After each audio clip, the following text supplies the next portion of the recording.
capítulo 22, versículo 17, hermanos, de Apocalipsis. Vamos a poner algún par de versos como de base para desarrollar un poco más ese contenido. Hermanos, Apocalipsis 22, versículo 17. 22, 17. Dice así.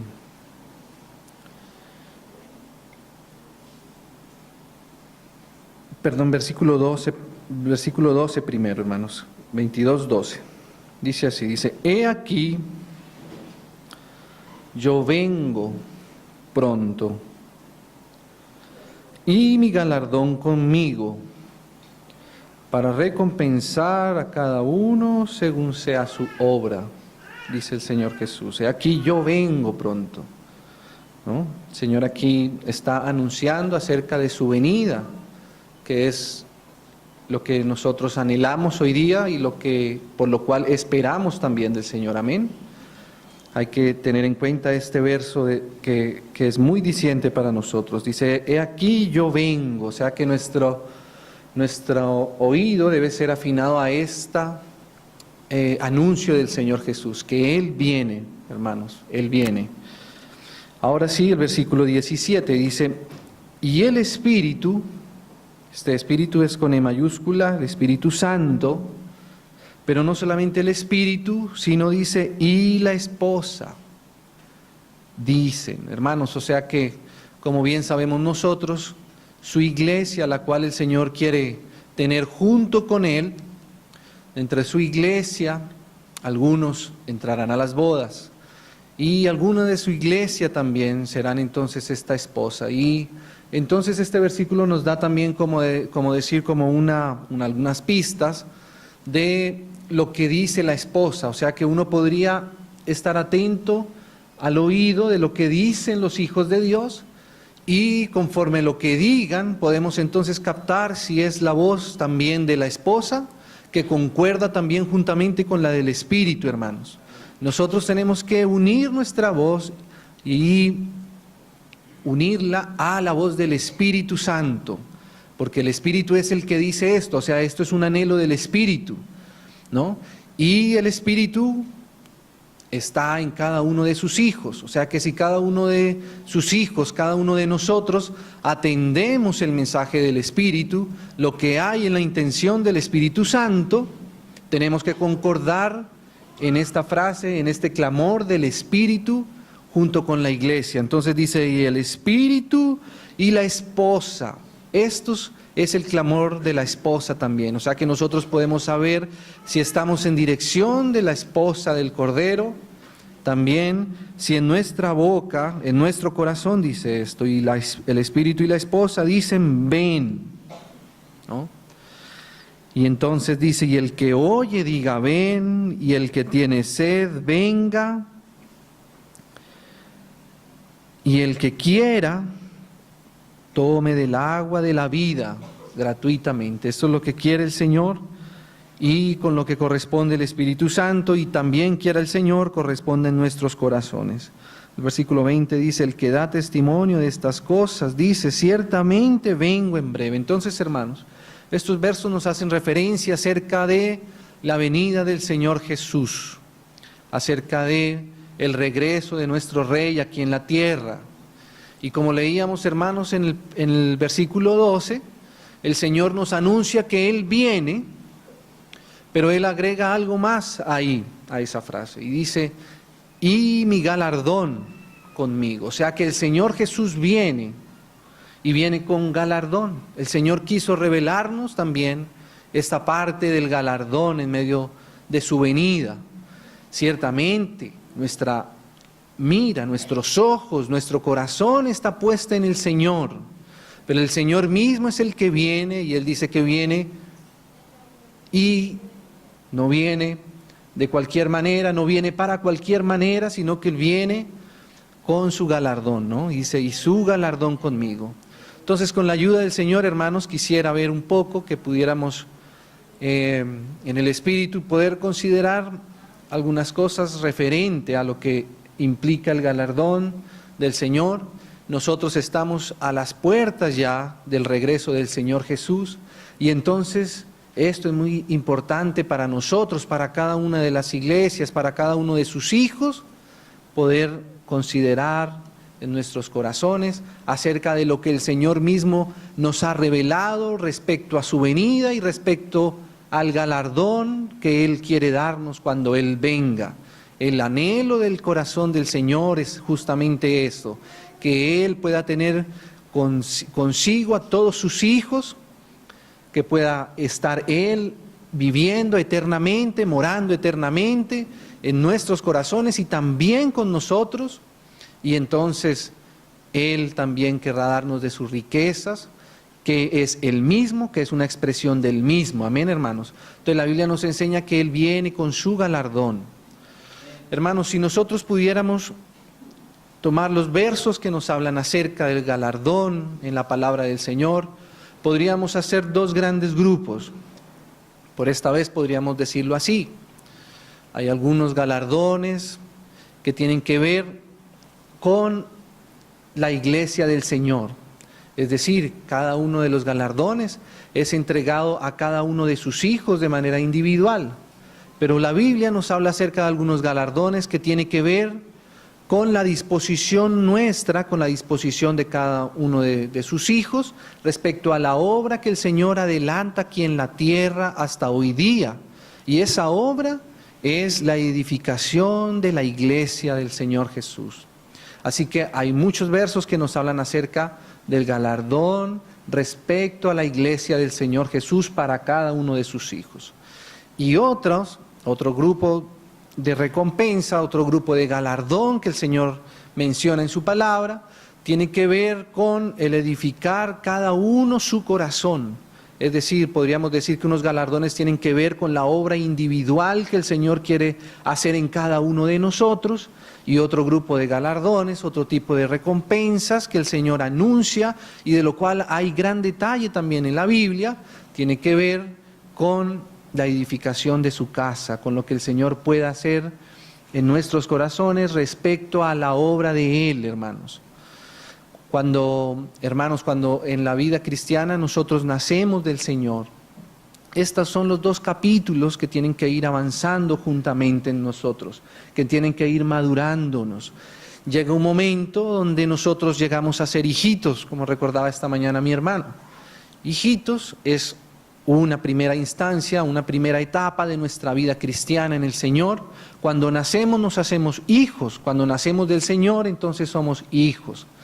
Cuando somos hijitos nosotros necesitamos del cuidado de los demás, de los que ya han caminado más. Podríamos decir, tenemos necesidad del cuidado de nuestros padres, ¿no? Ya cuando crecemos un poco más, pues ya somos jóvenes, ya podemos, digamos así, tener una conciencia más responsable de cada uno de nosotros. Podemos ver que no siempre vamos a estar dependiendo, o que no deberíamos durar mucho tiempo dependiendo del cuidado externo, sino que el Señor quiere empezar a crecer en nosotros. Nosotros necesitamos empezar a vencer también ciertas luchas que se van presentando en la medida que vamos madurando en el Señor, y esos son los jóvenes. Juan le hablaba así a los hermanos, ¿no? Decía, y los jóvenes que han vencido al maligno, ¿no? Entonces hay ciertas luchas que también más adelante, cuando vamos madurando, tenemos que empezar a asumir como propias, como Pablo le decía a Timoteo que él tenía también que pelear la buena batalla de la fe. Y seguramente, a medida que el Señor va haciendo ese avance en nosotros, también llegará un momento donde el Señor quiera que nosotros también tengamos cuidado de los demás, no solamente cuidado de nosotros mismos, sino que el Señor nos pone también ahora nuestros ojos en la obra que Él quiere hacer con toda su iglesia. Amén. Eso es lo que el Señor, hermanos, quiere en nuestros corazones. Entonces, podríamos decir, como resumí ahora, que respecto a los galardones, la Biblia nos enseña eso. Sabemos bien que la salvación es un don de Dios que viene por medio de fe y es por medio de la gracia. Ahora, hermanos, los galardones no quiere decir que salimos de la gracia o que salimos de sí, que salimos de la gracia de Dios y que ahora estamos en nuestras propias fuerzas. No, el galardón justamente tiene que ver con el poder nosotros permanecer en la gracia de Dios, viendo lo que el Señor ahora con la gracia que Él nos ha dado quiere seguir haciendo en medio nuestro. Entonces podríamos decir que tiene que ver con ese permanecer en la fe, permanecer en la gracia de Dios, pero ahora de una conciencia mucho más orientada hacia lo que Dios quiere hacer con nosotros. Podríamos decir que la salvación y la fe, cuando nacemos de nuevo, tiene que ver con lo que Dios hace por nosotros y hace para nosotros. Pero una vez que el Señor nos ha rescatado, nos ha salvado, ahora Él quiere hacer algo también con nosotros. Con eso que Él hizo en nosotros, ahora quiere hacer algo con nosotros. Y eso tiene que ver con nuestra disposición de corazón, hermanos. Entonces, cuando hablamos acerca de los galardones, no quiere decir que vamos a salir de la gracia. Al contrario, la única forma de poder permanecer, de poder hacer lo que Dios quiere hacer con nosotros, es justamente dependiendo cada día de su gracia. Cuando nos movemos hacia nuestra propia fuerza, hacia nuestra propia obra y queremos hacer las cosas con nuestras propias manos, queriendo agradar, entre comillas, a Dios con algo que puedan hacer de nuestro propio fruto, de nuestro propio esfuerzo, hemos caído de la gracia. Y por tanto hemos también caído de la obra que Dios quiere hacer y continuar con nosotros, hermanos. Amén. Pero al mismo tiempo el Señor quiere que nuestro corazón sea movido a esto que Él quiere hacer. Amén, hermanos.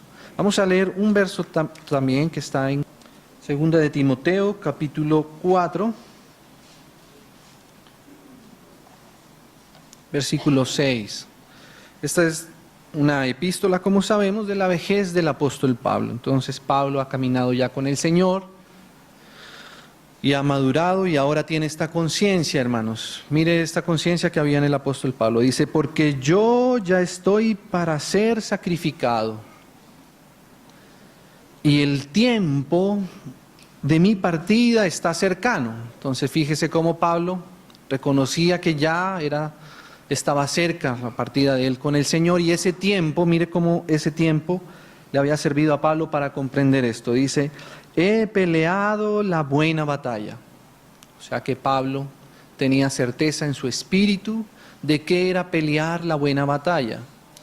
Para saber si se ha peleado la buena batalla y si se ha dado victoria o derrota, nosotros entonces necesitamos ser iluminados de cuál es esa batalla, de qué tiene que ver esa batalla y cuál es la manera como podemos nosotros pelear esta batalla, de qué manera, de qué forma, porque si no, hermanos, sería muy triste, y pienso yo que no es la intención del Señor que lleguemos a una incertidumbre en nuestra vida cristiana, que en la medida que pasan los años no sepamos y no vayamos sabiendo si nuestro caminar con el Señor estará siendo en la dirección que Él espera un día de mí. Si un día cuando el Señor venga y vaya a entregar los galardones, porque los galardones corresponde con la batalla, ¿cierto? Hay galardón para aquellos que han vencido, ¿cierto? Para esto son los galardones, así es en lo natural, ¿cierto? Dice Pablo que uno solo se lleva el premio, ¿cierto? En las atletas, en lo natural. Entonces yo pienso, hermanos, más bien que si nosotros abrimos un poco nuestro corazón a esto, nos ponemos en manos del Señor, podríamos, así como Pablo, empezar a detectar en dónde está nuestra batalla y cómo estamos ejerciendo esa guerra, esa lucha que el Señor quiere que nosotros peleemos. Amén.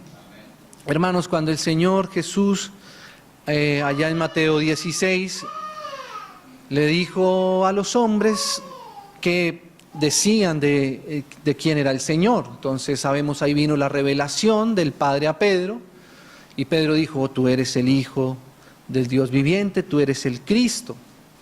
Y el Señor inmediatamente dijo, después de haber recibido esa revelación, Pedro le dijo, tú eres Pedro, y yo sobre esa roca, sobre ese fundamento, sobre eso que ha pasado en tu corazón, podríamos decir así, desde ese nacimiento que hubo en Pedro.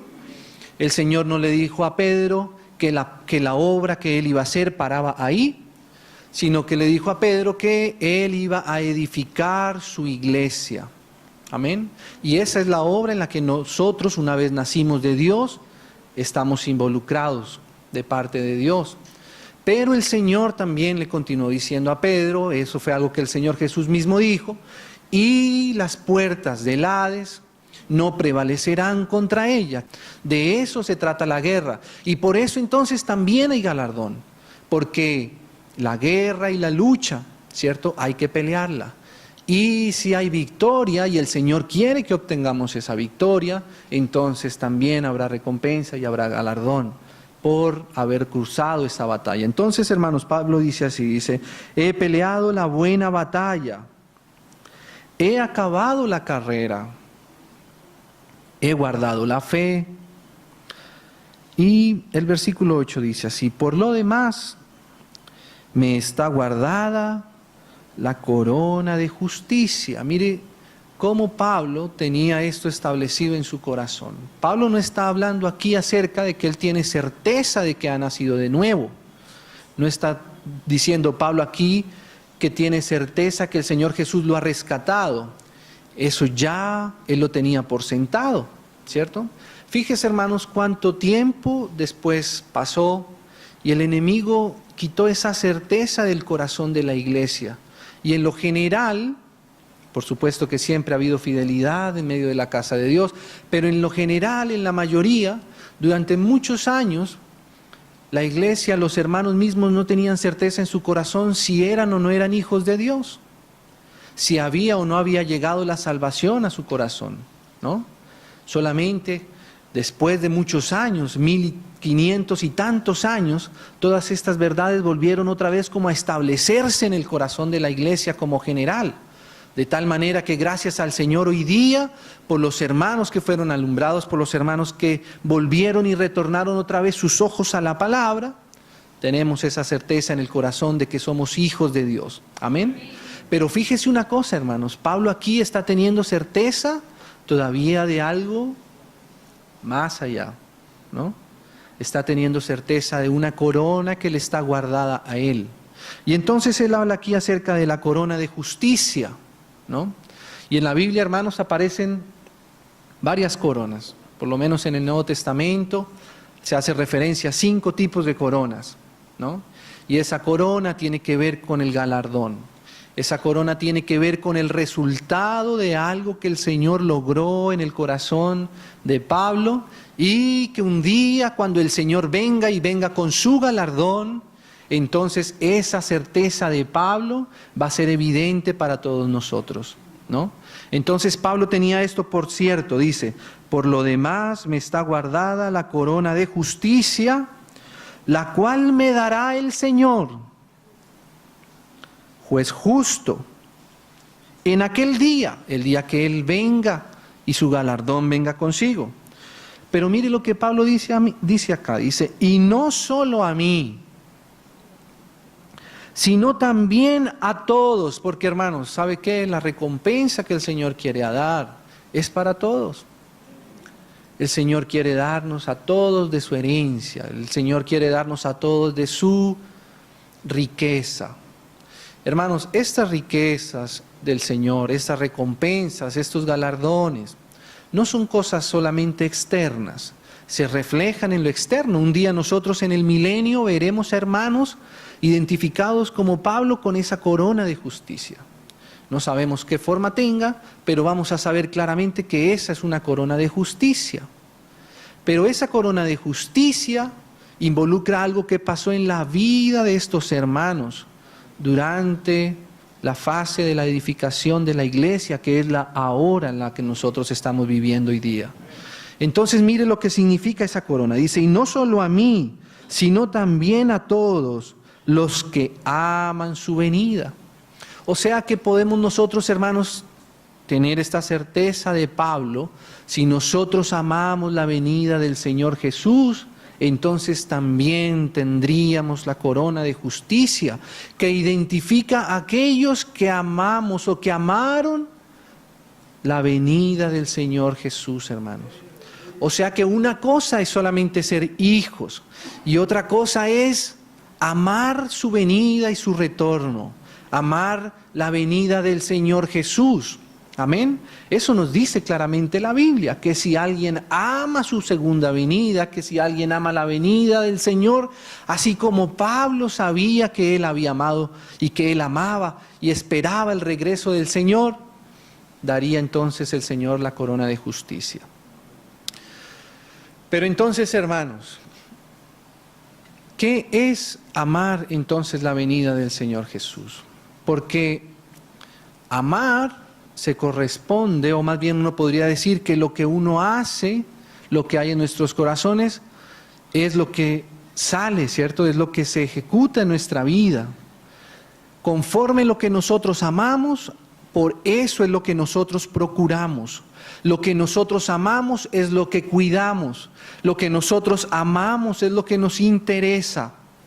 Entonces podríamos decir, ¿qué es amar entonces al Señor? ¿Qué es amar su venida? ¿Qué es poner los ojos en ese galardón? No es algo externo.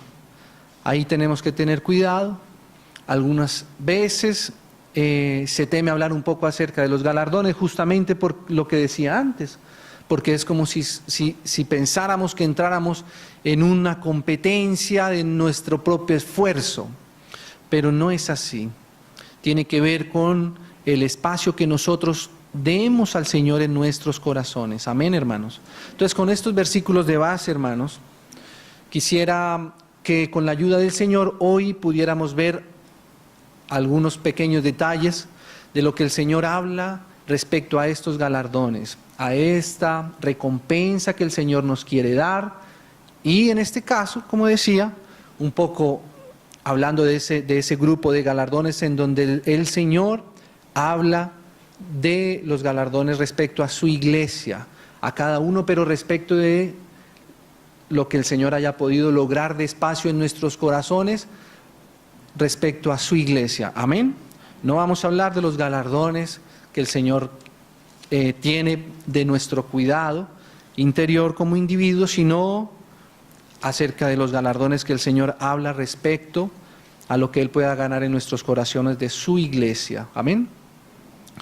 Hermanos, la Biblia nos habla mucho acerca de esto, pero si pudiéramos tomar como un pequeño índice en Apocalipsis, está el mensaje que el Señor dio a estas 7 iglesias y como modelo, como, digámoslo así, como panorama de todo lo que el Señor nos habla en el resto de la Escritura, lo podríamos tener en este pequeño resumen. Hermanos, un día después del milenio el Señor va a tener una ciudad que es la Nueva Jerusalén, la cual también al mismo tiempo es su esposa, es reconocida como su esposa. Y ese es, como lo hemos dicho en otras ocasiones, es como la escena final a la cual el Señor quiere un día concluirnos allá, ¿no? Pero ese camino de llegar a ser la esposa del Cordero, pues inicia en nuestro nacimiento de nuevo, y después de toda la maduración que el Señor quiere lograr en nuestros corazones para llegar a ese objetivo final, del cual nosotros deberíamos también considerar en nuestros corazones.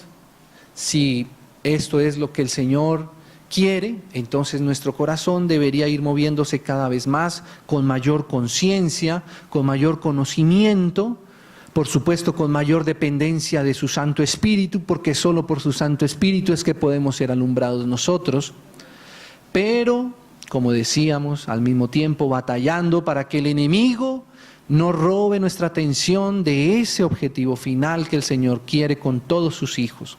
Amén. Entonces podríamos decir que las cartas que hay en la Biblia, en el Nuevo Testamento, podríamos nuevamente dividir así de manera general. Están los evangelios, que es el fundamento del Señor, la obra que el Señor hizo para rescatarnos, pero después están todas las demás cartas, y estas cartas también podríamos dividirlas de esa manera.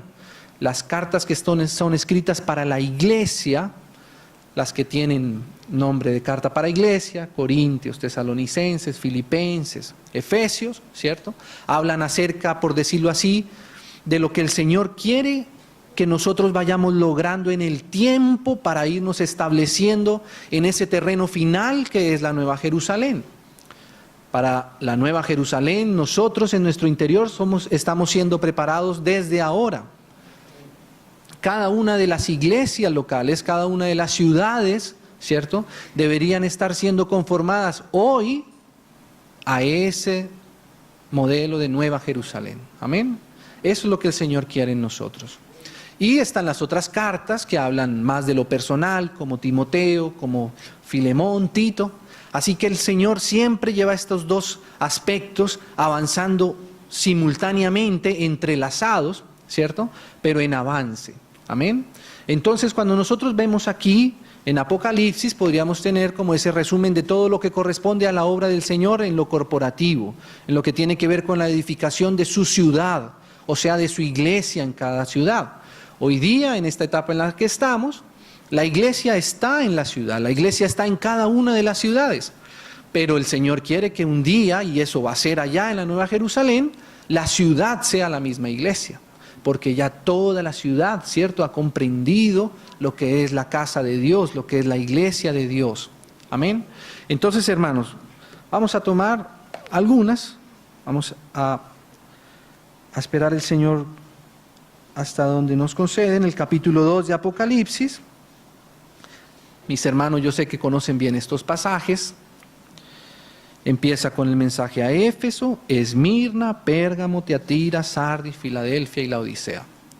Hermanos, a cada una de estas iglesias, como hoy estamos viendo acerca de la recompensa, de lo que tiene que ver con la batalla, con el resultado de nuestra batalla, vamos a hacer solamente a extraer de cada uno de estos versos lo que corresponde a la lucha. Amén.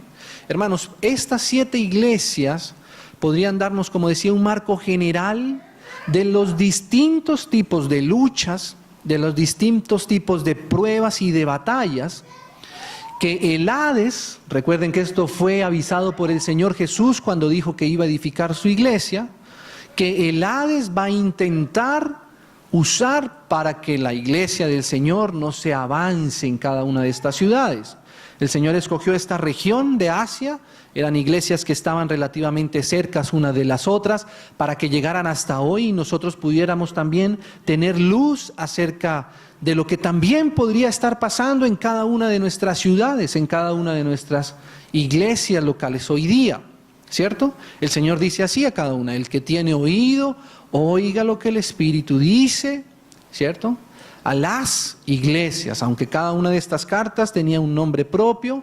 Éfeso, el mensaje era para Éfeso, porque en Éfeso estaban sucediendo unas cosas específicas, ¿no?, que si uno lo ve desde la óptica del Señor, el Hades batallando contra la obra que el Señor quiere hacer y quiere edificar en esa ciudad, ¿no? Pero de lo que le pasa a Éfeso, las demás iglesias podían tomar también enseñanza, podían también obtener luz, ¿cierto?, tomar alimento, ¿cierto? De manera que cada una de estas iglesias, ¿cierto?, nos ayudan a identificar posiblemente el momento actual en el que cada uno de nosotros delante de Dios, ¿cierto?, puede estar cursando esta batalla y mucho más como iglesia, hermanos. Amén. Entonces, eso es un poco lo que estas cartas también nos señalan. Hermanos, en el capítulo 2, vamos a ir directamente al versículo 4 de la carta a Éfeso, ¿no? Está en el Apocalipsis, pero es una carta a Éfeso. Es la primera iglesia a la que el Señor se refiere. Dice el versículo 4: pero tengo contra ti. Esto que el Señor tiene contra, esto que el Señor nos está alumbrando, no es solamente para señalarnos y para desanimarnos, no. Cuando el Señor nos muestra lo que todavía nos hace falta de Él, ¿cierto?, es justamente ya el camino a madurar un poco más. Si el Señor no nos alumbrara, si el Señor no nos dijera, no nos avisara, pues seguiríamos en nuestra propia tiniebla. Pero el Señor nos alumbra no para dejarnos excluidos, sino al contrario, porque nos quiere llevar a un mayor entendimiento, nos quiere dar algo más de su riqueza. Amén. Así como cuando Isaías dice que él vio al Señor, él cayó como muerto, porque la luz del Señor pues nos deja, ¿cierto?, como muertos, porque reconocemos qué distante estamos nosotros del Señor. Pero el Señor no dejó a Isaías ahí muerto, sino que el Señor al contrario lo tomó y puso un carbón encendido en sus labios, ¿cierto? Entonces eso es lo que el Señor quiere. Así cuando dice a Éfeso, pero tengo contra ti, ¿no? Y esto es para que nosotros prestemos oído en el Espíritu al Señor. Dice, que has dejado tu primer amor. Recuerda, por tanto, de dónde has caído y arrepiéntete y haz las primeras obras, pues si no, vendré pronto a ti y quitaré tu candelero de su lugar. ¿Qué cosa, hermano? El candelero del Señor no tiene sentido si no hay realmente un amor sincero y un amor íntimo por el Señor Jesús mismo. Esa es la razón de que haya candelero en cada ciudad, de que nuestro corazón haya sido conquistado por Él y para Él.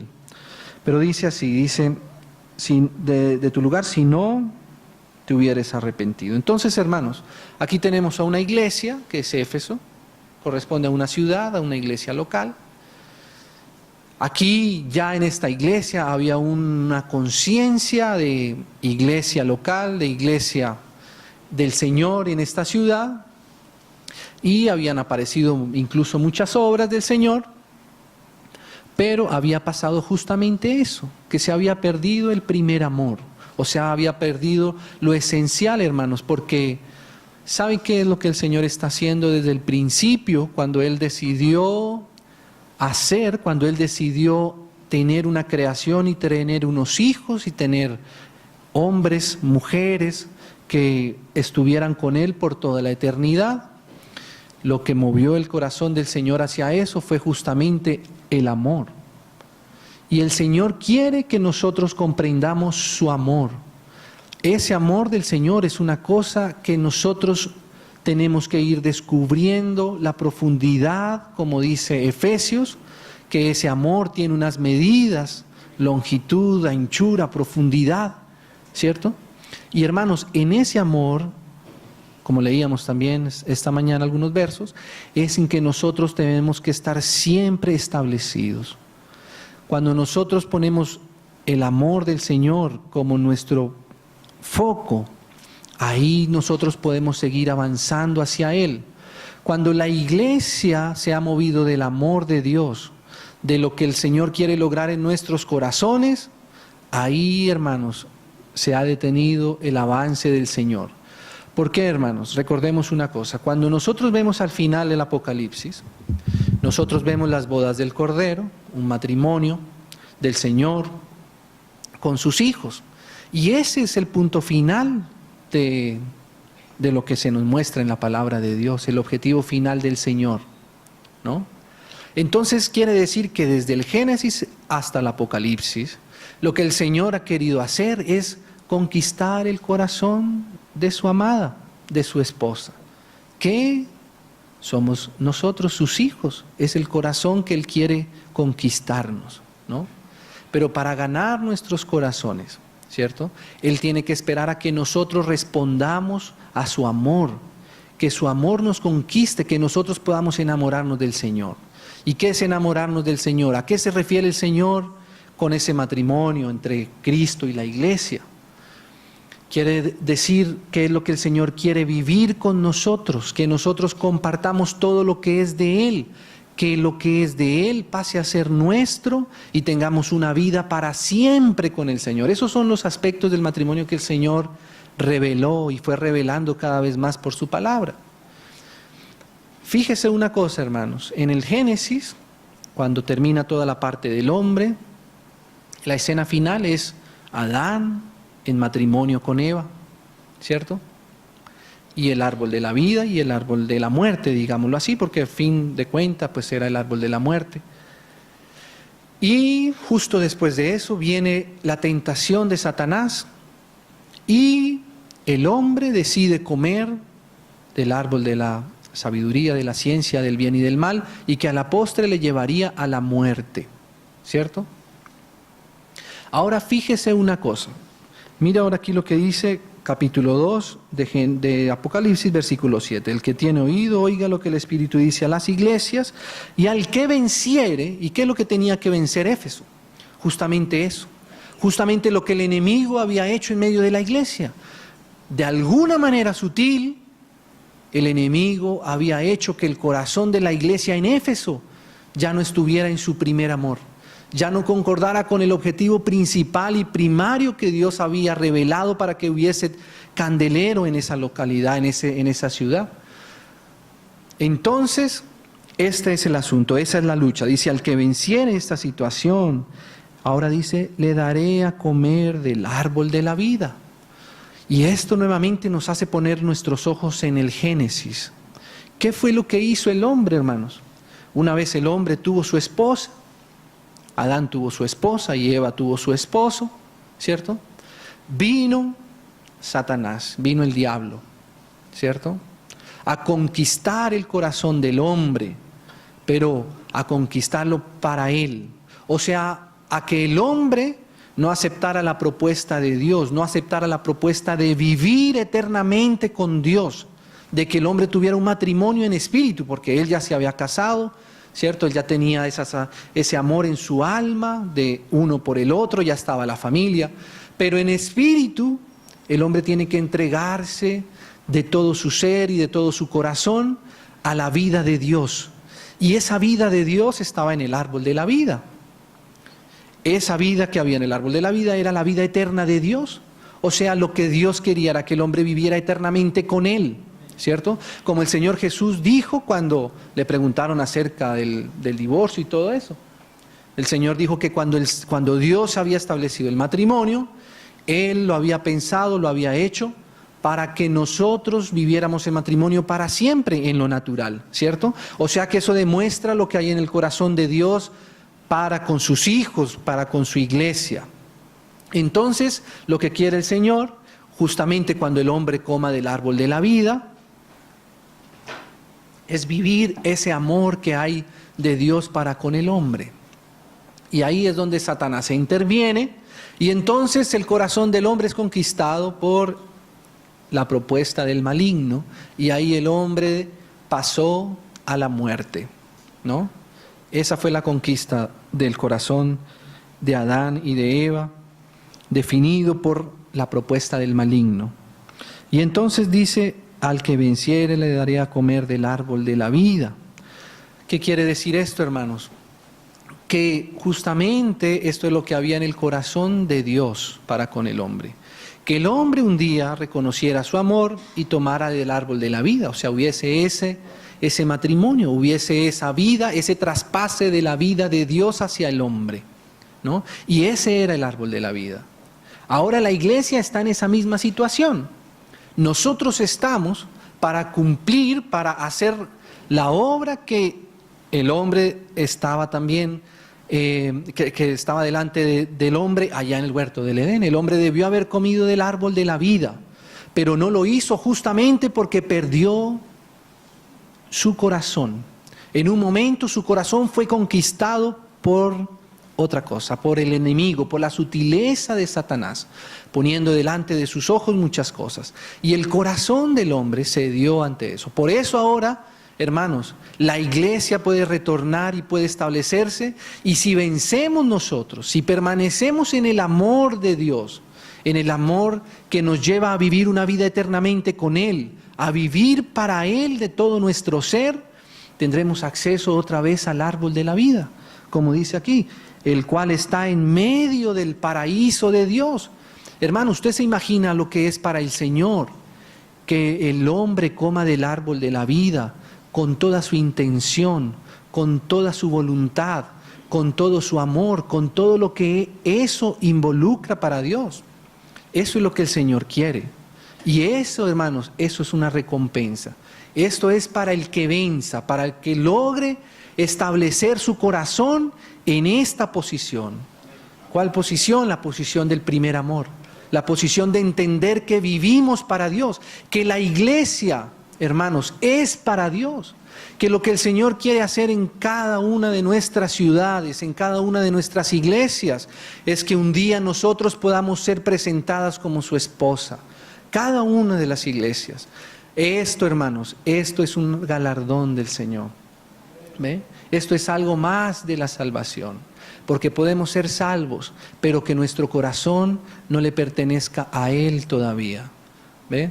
Cuando el Señor logra eso, logra despertar en nosotros la intención de su amor, la intención de su corazón, entonces el Señor nos puede dar este galardón, que no es más sino poder comprender un poco de la intención del Señor para con nosotros. Eso es un misterio que el Señor quiere darnos a conocer. Amén, hermanos. La Biblia habla más acerca de ese árbol de la vida, de lo que es ese galardón. Dice que ese árbol cada mes da un fruto diferente, ¿no? Entonces, hermanos, eso es una preciosura, ¿cierto? Un día, entonces nosotros podríamos presentarnos delante del Señor, y así como dijo Pablo en esa oportunidad, por lo demás estoy seguro, ¿cierto?, que me está guardada esta corona. Sabemos hoy día si nosotros tendremos acceso al árbol de la vida. Eso es algo que el Señor quiere hacer en nuestros corazones. El Señor lo deja aquí para que nosotros cada vez tengamos una mayor aproximación a esto. Hasta que un día, hermanos, nosotros podamos estar establecidos en esta verdad y saber que tendremos acceso al árbol de la vida, porque es lo que el Señor quiere para nosotros, ¿cierto? Ahora, para tener acceso a ese árbol de la vida, tenemos que luchar esta batalla de permanecer siempre en el primer amor. Amén. Entonces, hermanos, no sé, aquí estamos de diferentes ciudades, de diferentes iglesias, ¿cierto? Si el Señor nos ayuda a saber, darnos esa conciencia y saber y movernos para que nosotros como hijos de Dios vayamos moviendo nuestro corazón hacia el primer amor. Amén. Ahí el Señor habrá ganado algo más de nuestros corazones. Y entonces el Señor dejará ese candelero que alumbre y siga alumbrando. Fíjese una cosa, el Señor no solamente quiere que el candelero esté, el Señor quiere que el candelero esté si el corazón del candelero está con Él en su primer amor, ¿cierto? Que el corazón nuestro corresponda al del Señor. Esta mañana justamente hablaba nuestro hermano acerca de la disposición del tabernáculo, ¿cierto? Nos leía esas partes del lugar santísimo, el lugar santo, el atrio. Esas son disposiciones de Dios. Y fíjese una cosa, hermanos, que el Señor le dio a Moisés esa disposición, no solamente los elementos, sino además el Señor le dijo a Moisés dónde estaba cada uno de esos elementos. Y esos elementos deben ocupar el lugar que Dios mismo le ha dado. El candelero estaba en el lugar santo, por ejemplo. El candelero no podía estar en el atrio. Probablemente si hubiese sido nuestra propia voluntad, nuestra propia decisión, nos hubiera parecido mejor el candelero en el atrio, porque tal vez como que daba más intención de lo que se muestra ahí. Tal vez las luces del candelero en el atrio podrían llamar más la atención, no sé. Pero no, hermanos, el candelero no solamente necesita estar en el lugar adecuado, ¿cierto? Tampoco el candelero estaba en el lugar santísimo. Fíjese que en el lugar santísimo está el arca, no está el candelero, porque el candelero está siempre y cuando la preeminencia la tenga el Señor. Cuando la preeminencia no la tiene el arca, sino que la tiene el candelero, es mejor quitar el candelero. Eso lo vemos aquí en Efesios. ¿Es así o no es así? Se imagina que Moisés hubiera dicho, no, pero el lugar santísimo, como nos leíamos por la palabra, el lugar santísimo, ¿cómo no va a haber luz? Metamos el candelero al lugar santísimo. Y la iglesia y la presencia del Señor empieza a girar, no en torno al Señor, sino en torno al candelero. Parece que se ve bien también, parece que es algo también santo, pero no es santo. No es santo porque el lugar del candelero no es el lugar santísimo tampoco, así como no es el atrio. No podemos tener una comunión en nuestra carne solamente. No podemos, el candelero no puede estar donde está afuera los gentiles, tiene que estar adentro en el lugar santo, pero tampoco puede estar en el lugar santísimo. Por eso, hermanos, la comunión unos con otros va después de la doctrina de los apóstoles, ¿cierto? La doctrina de los apóstoles, esa era la perseverancia de la iglesia en Jerusalén. Perseveraban en la doctrina de los apóstoles, que es la voz de Dios, es la palabra de Dios, es lo que Dios ha establecido para darle lugar al mismo candelero, ¿cierto? Y entonces sí, la comunión, ¿cierto? O sea, la iglesia, la conciencia de iglesia en cada localidad, la conciencia de iglesia en cada ciudad, la conciencia de la obra que Dios quiere hacer en cada ciudad y que un día va a venir con su corazón anhelando a encontrar esta obra en cada una de las ciudades donde Él puso a vivir a sus hijos. Amén. Esto es, hermanos, lo que hay aquí en Éfeso. Cuando nosotros seguimos leyendo cada una de las siguientes iglesias, Esmirna tiene otro tipo de guerra, tiene otro tipo de luchas. Esmirna dice el versículo 10, no temas en nada de lo que vas a padecer. O sea que Esmirna era una iglesia en donde los hermanos estaban padeciendo realmente, ¿no? Y dice, he aquí el diablo. ¿Se acuerdan quién dijo el Señor que era el que se oponía a la obra de Dios, a la obra de edificación? El Hades. O sea que en las puertas del Hades, o sea que en Éfeso era una puerta, pero en Esmirna otra puerta. El Señor es el que tiene las llaves de las puertas y cuando Él cierra algo nadie lo puede abrir y cuando Él abre algo nadie lo puede cerrar, ¿cierto? Pero el Hades a veces quiere cerrarnos puertas donde tienen que estar abiertas y esa es una lucha. Y a veces el diablo nos quiere abrir las puertas en donde nosotros tenemos que cerrar esas puertas, amén. Y esa lucha de la iglesia, por eso el Hades utiliza las puertas. Y las puertas es algo que nosotros tenemos que discernir para saber cuándo es una puerta cerrada que el enemigo quiere estorbar o saber también cuándo es algo que el enemigo tiene que abrir, que quiere abrir para que nosotros tengamos de pronto un riesgo por ahí. Mis hermanos recordarán que en las puertas que menciona del templo, las puertas del templo no eran unas puertas tan simples, eran unas puertas que eran de doble hoja y cada una de esas hojas volvía a tener otra puerta, o sea, eran como hojas partidas por la mitad y cada una tenía sus propias bisagras, cada una tenía sus propios dinteles, sus propios marcos, pórticos y todas esas medidas están en la palabra del Señor. De manera que esa puerta no es una puerta simple. A veces, si se abre el de abajo, ¿cierto? Todavía no quiere decir que la puerta esté totalmente abierta. Y eso nos habla del cuidado que nosotros tenemos que tener entre lo que está afuera y lo que está adentro. No podemos entrar demasiado rápido a la casa de Dios, a la iglesia del Señor, no se puede entrar demasiado rápido. Las puertas no son unas puertas sencillas, no son unas puertas simples de pasar y de cursar, ¿cierto? Hay que, imagínate cada una de esas puertas con sus cerrojos hasta que finalmente pueda haber un acceso a lo que es del Señor. Y al mismo tiempo también para salir hay que tener cuidado de a qué se le puede abrir y a qué no se le puede abrir. Esas son justamente el discernimiento que nosotros tenemos que ir pidiéndole al Señor que cada vez sea más claro en nuestros corazones.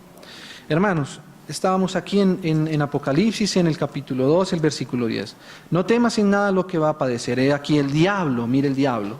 Ahora echará a alguno de vosotros en la cárcel, como cerrando a los hermanos en las cárceles. Es una manera de las puertas del Hades, ¿cierto? Como bloqueando, impidiendo que el Señor pueda tener esa edificación ahí. Pero eso es una lucha, eso es una batalla. Dice, para que seáis probados. Esa es la lucha, esa es la batalla, ¿no? Y tendréis tribulación por 10 días. Sé fiel hasta la muerte. Entonces, hermanos, puede ser que en algunas ciudades hoy día también los hermanos estén sufriendo persecución a muerte, que los hermanos están siendo encarcelados. De eso hay muchas noticias hoy día en nuestros medios, ¿no? Pero ¿qué dice el Señor? Sé fiel hasta la muerte.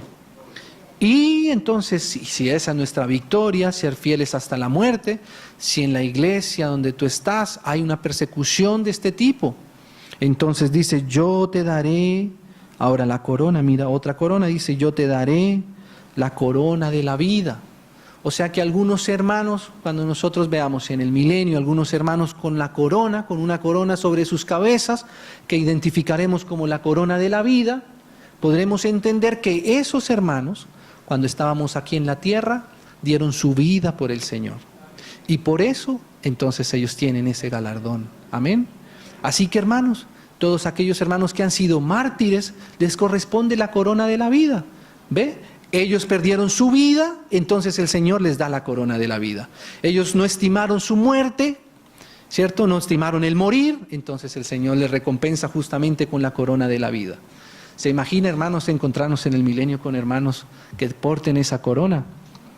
¿Cierto? ¿No será precioso saber lo que pasó en sus corazones para llegar a recibir la corona de la vida? ¿Y sería que estos hermanos que estaban muriendo, que estaban poniendo sus vidas, lo harían en ignorancia? No, hermanos, ellos tenían certeza en su corazón de en quién había creído. E incluso, hermanos, hay muchas experiencias, al menos recuerdo una parcialmente, de hermanos que justamente en el momento de que estaban siendo decapitados, el Señor iba entregando las coronas, ¿no? Y algunos hermanos también que estaban listos ahí en la misma fila, algunos hermanos pues no fueron fieles hasta la muerte y inmediatamente se abrieron los ojos de lo que pasaba en espíritu y sus coronas eran retiradas de sus frentes. No sé si algunos hermanos han escuchado algunos testimonios de esos. Entonces, hermano, esto es una realidad, amén. Y así, cada una de estas iglesias nos va dando luces de qué es en lo que nosotros estamos hoy batallando. No sé si sea algo del primer amor, no sé si sea alguna persecución directa contra nuestros cuerpos físicos, como en Esmirna, a Pérgamo, que está mezclada, que come cosas sacrificadas a los ídolos, ¿no? Y en eso tenemos que ser nosotros fieles, ¿cierto? Hermanos, hace un par de semanas recibí un correo electrónico, un video, un hermano, seguramente que sí es un hermano, estaba enseñando acerca de que el Halloween había sido estigmatizado por los cristianos y que nosotros ahora teníamos que volver a celebrar el Halloween, ¿no? Ese fue un correo que recibí. Recibí otro correo donde los hermanos invitaban, decía así literalmente, decía: hermanos, invitamos que el 1 de noviembre usted disfrace su iglesia. Que le pusieran unos disfraces a la iglesia. Bueno, ellos decían disfraces poniendo afiches y todo en las paredes de la iglesia, entre comillas, ¿no? La iglesia somos nosotros, ¿cierto? Y cuando yo recibí estos correos, entonces me pude dar cuenta cómo hoy día, hermanos, el enemigo ha mezclado tanto las cosas, ¿cierto? Como nos enseñaba esta mañana Ivancito, no nos movemos por lo que comamos o dejamos de comer, ¿cierto? Pero ciertamente todas estas cosas son cosas que han sido entregadas a los ídolos, ¿cierto?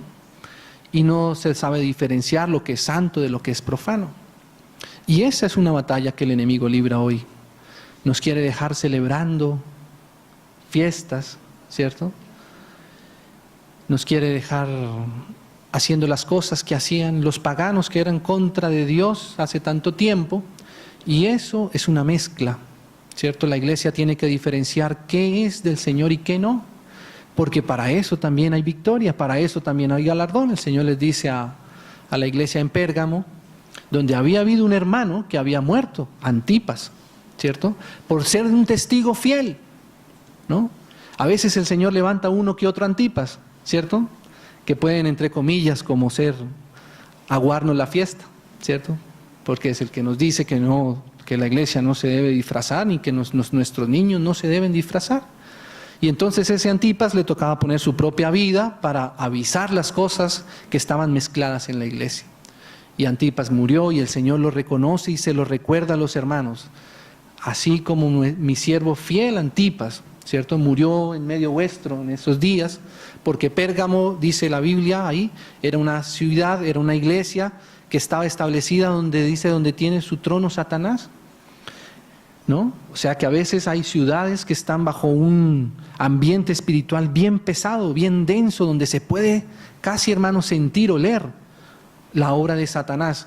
Hermanos, mire, cuando nosotros estudiábamos, estábamos en Bogotá, vivíamos en una localidad en Bogotá, que es una ciudad, digámoslo así, dentro del mismo distrito, por lo tanto, entonces era una iglesia, y esa localidad, esa ciudad donde nosotros vivíamos, fue declarada por el alcalde como la zona de tolerancia de toda la ciudad.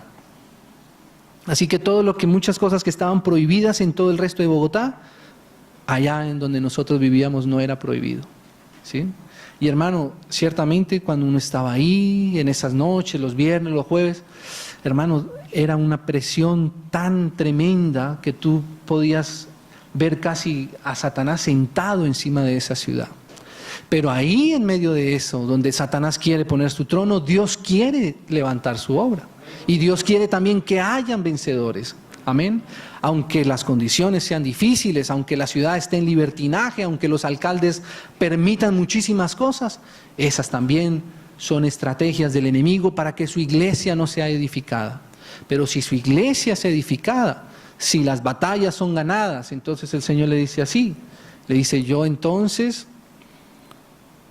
te daré a comer del maná escondido. Como la iglesia no comió de lo sacrificado a ídolos, se guardó de lo que entraba a su vientre, entonces el galardón para Pérgamo tiene que ver con eso. Como tú no quisiste comer esto que los demonios venían comiendo durante tantos siglos, tú te apartaste de esto, ¿cierto? Te apartaste de esta mezcla, entonces yo te daré a comer del maná escondido. Entonces, hermanos, si alguien anhela comer del maná escondido, entonces tenemos que abrir nuestros ojos bien abiertos para lo que dice ahí el Señor en esa porción de Pérgamo y ver qué es lo que el Señor espera, cuál es la victoria que podemos obtener de esto, ¿no? Y dice, y una piedrecita blanca, ¿cierto? Dice ahí en el pasaje a Pérgamo, y una piedrecita blanca, o sea, son hermanos que se han vestido con vestiduras blancas, ¿cierto? Y la Biblia nos habla acerca de lo que son vestiduras blancas en sus hijos, ¿cierto? Las acciones justas. A veces nosotros decimos, el Señor viene por una iglesia que no tenga mancha ni tenga arruga. ¿Y eso cómo se traduce? ¿Cómo se vive? Bueno, cuando la iglesia empieza a quitar la mezcla que el enemigo ha venido introduciendo por tantos siglos, ahí las vestiduras de la iglesia empiezan a ser emblanquecidas. ¿Ve? Eso es lo que enseña la Biblia. Y entonces puede tener una piedrecita blanca. ¿Y sabe qué hay en esa piedrecita blanca? Nombre, ¿cierto? Leámoslo. Ya termino aquí, hermanos. Pero leámoslo, ya que el Señor nos permitió llegar hasta acá. Mire, dice, leamos el versículo 14.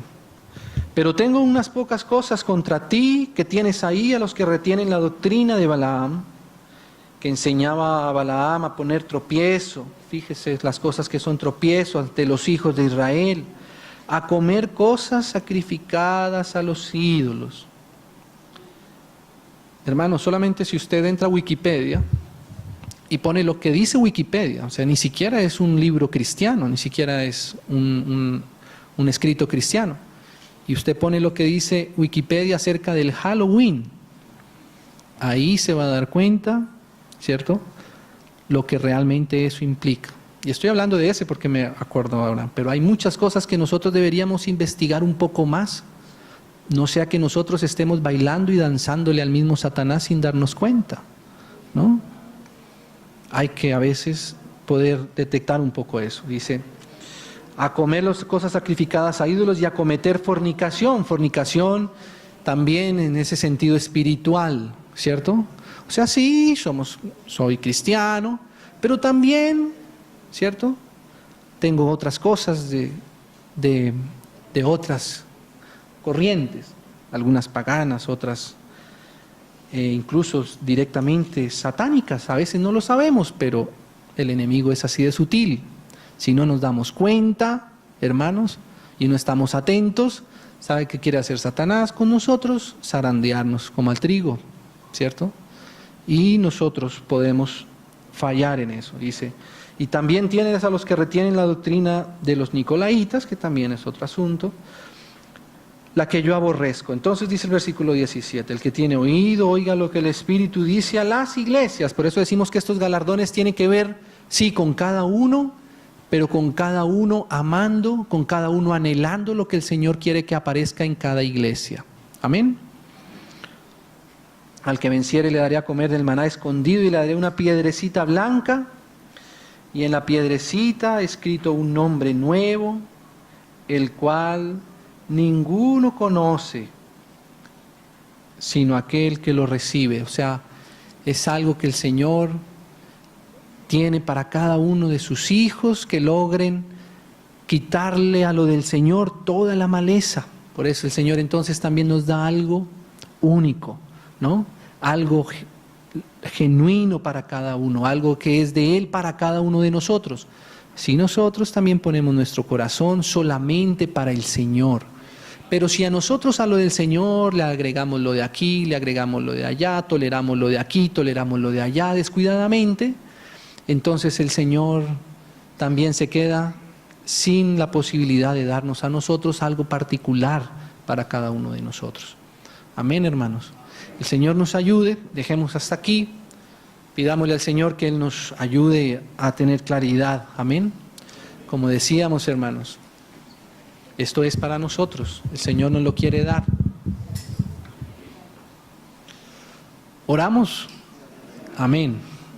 Padre, te damos gracias en el precioso nombre de tu Hijo, nuestro Señor Jesús, quien ha prometido que vendrá y quien ha prometido que vendrá con su galardón, Señor.